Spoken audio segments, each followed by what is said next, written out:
This is Political News in 5, your weekly summary of the political news from Nigeria. My name is Aisha Osori, and today is Sunday, January 14th, 2018. Last week started out pretty much the same way it ended, with conversation around President Muhammadu Buhari's possible re-election in 2019. As can be expected, there are two camps, one who say he shouldn't run, the other who say he must run. So depending on where you lie, you can take your sides. But for me, I find that this conversation is not very useful. The man should run. It's his right to run. Besides, let's remember that since 2003, there are many politicians in the north whose success relies on being able to print posters with Buhari's face on it as well as their face. And two, there's an entire political economy that's reliant on President Buhari remaining in the presidency. And so they're not going to give that up. What people who don't think he's suitable should do is find alternatives, back them, support them, campaign for them, and may the best man or woman win in 2019. Now that the season of open letters has begun, we can expect something soon from the Oracle of Otta. But for now, he says it's too soon for him to say whether he'll be endorsing a second term for Buhari or not. Speaking about elections, INEC has reminded us of the 2019 timetable, where we're going to have the Presidential and National Assembly elections February 16th, and the gubernatorial and state assembly elections March 2nd. This means that parties have 267 days until they can present INEC with the candidates of their parties sometime in October. For me, I looked at it and I wondered, who decides whether presidential comes before gubernatorial or gubernatorial comes before presidential? For people who watch politics, they say that this state-managed elections is a way of ensuring that governors deliver presidents and then the presidents can support them as well, or vice versa. We should be asking ourselves, when are we going to have all our elections on one day? I really think that's something we should be looking forward to improve the legitimacy of our elections. The politics of blame was alive and well during the week. Vice President Oshibajo actually even warned us to stop politicizing the conflict between the herders and the farmers, but it was a warning given in good faith, but a little too late. We always politicize our tragedy.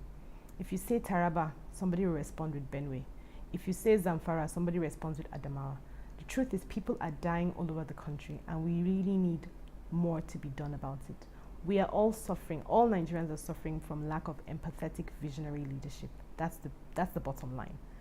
I really wish that we could have more.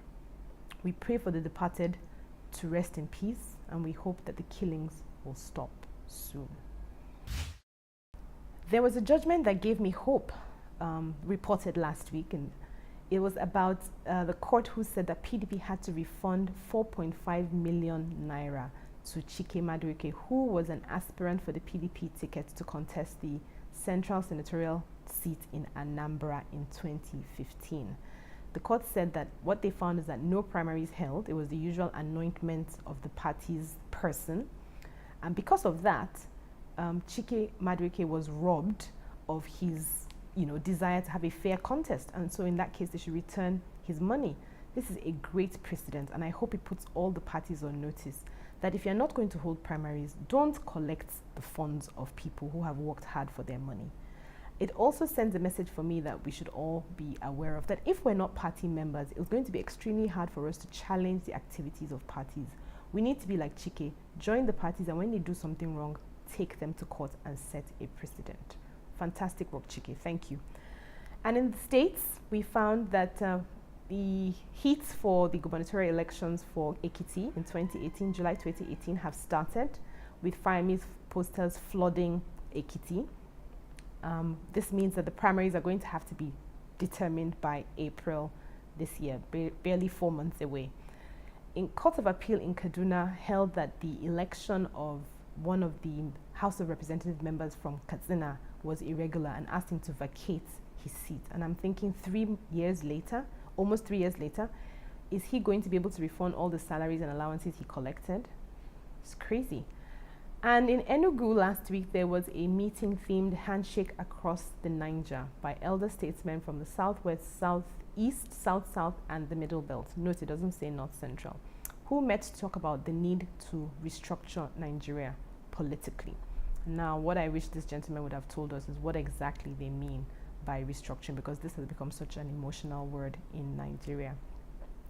So that's the weekly news roundup. Thank you for watching. Join me again next week. And the question I'll leave you with this week is, if all 68 parties that are registered with INEC field candidates in 2019, how long will our ballot papers be?